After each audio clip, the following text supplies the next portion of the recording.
धन्यवाद धन्यवाद धन्यवाद धन्यवाद करते हैं आज इस दिन के लिए कि परमेश्वर ने आज का दिन दिया, आज का समय दिया है।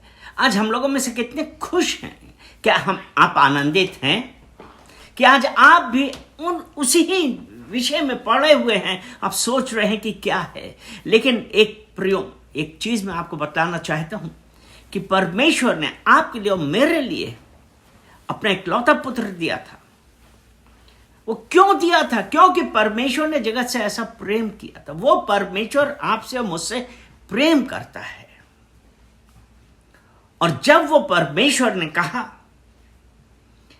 आज वो परमेश्वर कहता है कि जाओ, मैंने तुम्हारे पाप माफ किए हैं, मैं तुम्हारे पापों को हमेशा याद नहीं रखता हूं।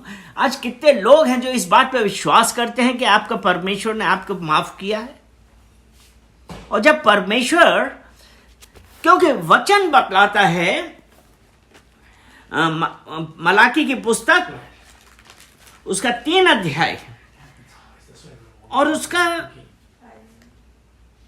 मलाकी 3 और उसका 6 वचन, मलाकी 3 और उसका 6 वचन कहता है कि मैं परमेश्वर हूं, मैं बदलता नहीं हूं। और उस परमेश्वर ने आज आपसे कहा है कि वो परमेश्वर है, वो बदलता नहीं। विश्वास रखिए, परमेश्वर बदलता नहीं है। परमेश्वर ने आपको, मुझको अपने राज्य के लिए चुना है और वो हमसे क्या चाहता है। आज इस बात की जरूरत है कि हम जाने कि वो परमेश्वर हमसे क्या चाहता है। और वो तभी हम जान सकते हैं जब हम उस परमेश्वर के साथ संगति करें। अपने अंदर जो भी द्वेष भावना, घृणा या किसी के प्रति बुराई है, हम अपने आप को परमेश्वर से अपने आप के लिए माफी मांगे, पश्चाताप करें। वो परमेश्वर वो आपको माफ करेगा। उसने कहा कि मैं तुम्हारे पाप में सदैव याद नहीं रखता हूं। और वो परमेश्वर जब आज ऐसा करने के लिए तैयार है, तो क्या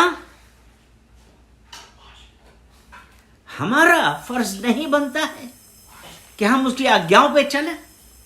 अगर हम व्यवस्था विवरण उसका 10 अध्याय और उसका 17 वचन पढ़ते हैं, तो यहां पे साफ वो परमेश्वर ने कहा है कि मैं प्रभुओं का प्रभु, ईश्वरों का ईश्वर हूं।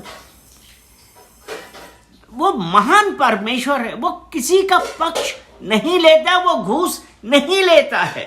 अगर आज आप ये सोच रहे हैं कि अरे वो परमेश्वर जो आगे बैठते हैं उनकी सुनता है, नहीं प्रियो, बात ये नहीं है। परमेश्वर सबकी सुनता है, लेकिन वो है कि आप वो आवाज जो आपकी प्रार्थना है वो आपके हृदय से आ रही है, बिना निष्कलंक हृदय से, या आप आज एक मतलब लेके आए हैं, आप बहुत सेल्फिश हो गए हैं। परमेश्वर सेल्फिश की आवाज नहीं सुनेगा। पश्चाताप करिए। इसीलिए एजिकेल की पत्री और उसका 33 अध्याय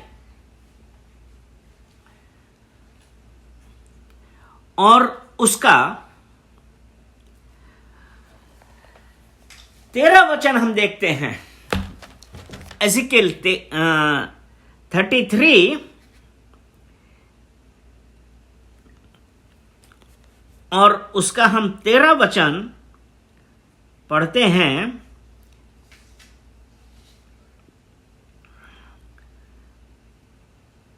एजिकेल 33 और उसका 13 वचन में यहां पे जो ये है कि अगर मैं किसी धर्मी से कहूं कि वो रहेगा, वो जीवित रहेगा, लेकिन वो अपनी स्वयं की धार्मिकता पर विश्वास कर रहा है, और उसके बाद उसने क्या किया? उसने हर गलत कार्य करने चालू कर दिए, तो आप क्या सोचते हैं कि परमेश्वर उसे खुश है? क्योंकि यहां पे साफ साफ लिखा है कि जो गलत कार्य करेगा तो मैं उसका कोई भी सही कार्य याद नहीं रखूंगा। दिया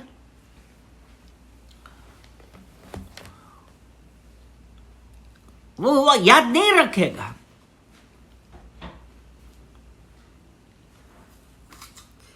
जल्दी से हम निकाल के पढ़ते हैं।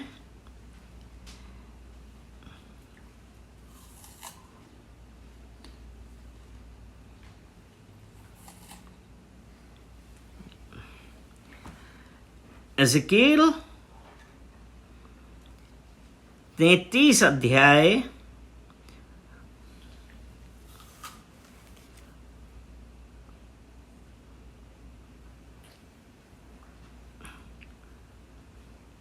और उसका 13 वचन, यदि मैं धर्मी से कहूं कि तू निश्चय जीवित रहेगा और वह अपने धर्म पर भरोसा करके कुटिल काम करने लगे। प्रिय, आज आपको एक मैं चीज बताना चाहता हूं, क्योंकि कई बार अगर हम ये बोलते हैं कि हमने यीशु मसीह स्वीकार किया है और मैं अब उसका पुत्र हूं, मैं अनंत जीवन पाऊंगा, लेकिन यहां पे और शैतान हमारे दिमाग में यही डाल देता है कि अरे अब तो तुमने यीशु मसीह स्वीकार किया।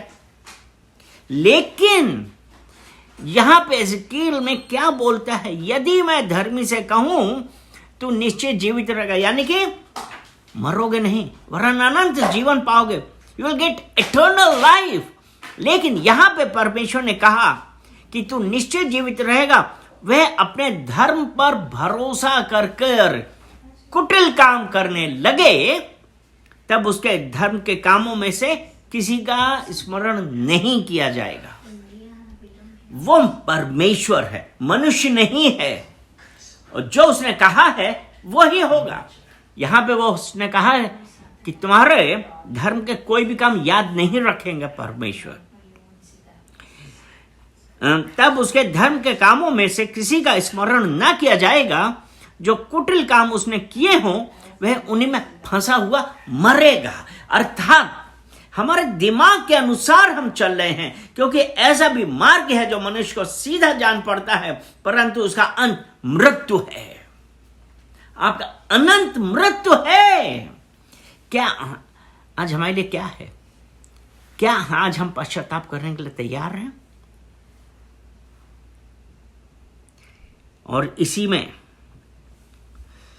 उसका 14 वचन ये कहता है, फिर जब मैं दुष्ट से कहूं तू निश्चय मरेगा, वे अपने पाप से फिर कर न्याय और धर्म के काम करने लगे। अर्थात 15 वचन, अर्थात यदि दुष्ट जन बंधक फेर दे, अपनी लुटी हुई वस्तुएं भर दे और बिना कुटिल काम किए जीवनदायक विधियों पर चलने लगे, तो वह न मरेगा, वह निश्चित जीवित रहेगा। आज वो परमेश्वर हमसे क्या चाहता है कि आज हम जितने भी पापों में हैं, हम पश्चाताप करें, रिपेंट करें और परमेश्वर से कहें कि परमेश्वर, मैं अपने हर गलत कार्य के लिए माफी मांगता हूं, आपसे क्षमा मांगता हूं। वो परमेश्वर है, मनुष्य नहीं। अगर उसने आज आपको क्षमा किया है तो आप क्षमा के हकदार हो गए, आप अनंत जीवन के हकदार हैं। अगर आपने अब आज तक परमेश्वर को, यीशु मसीह को अपना उद्धार करता, अपना परमेश्वर स्वीकार नहीं किया है, उसको स्वीकार करिए। बोलिए, यीशु मसीह मेरे हृदय पे आओ, मेरे परमेश्वर, मेरा उद्धार करता बन जाओ और मेरा नाम स्वर्ग की पुस्तक पे लिखो। वो परमेश्वर आपको माफ करेगा और आप अनंत जीवन के हकदार हो गए। हालेलुया। इसलिए आज जरूरत यह है कि हम अपने आप को जांचें और देखें कि हम कहां पे हैं। चलिए पिता परमेश्वर, हम आपका धन्यवाद करते हैं कि पिता परमेश्वर, आपने अपने वचनों के द्वारा हम लोगों से बातें करी है, उसके लिए धन्यवाद करते हैं। प्रत्येक देखने वाले, प्रत्येक सुनने वाले को मैं आपको कमिट करता हूं और कहते हैं कि परमेश्वर, हमारी मर्जी नहीं वरन आपकी मर्जी हम सबके जीवन में होने पाए। सारा आदर महिमा हम आपको देते हैं यीशु मसीह के नाम से। आमेन, आमेन, आमेन। सबको जय मसीह की। हालेलुया।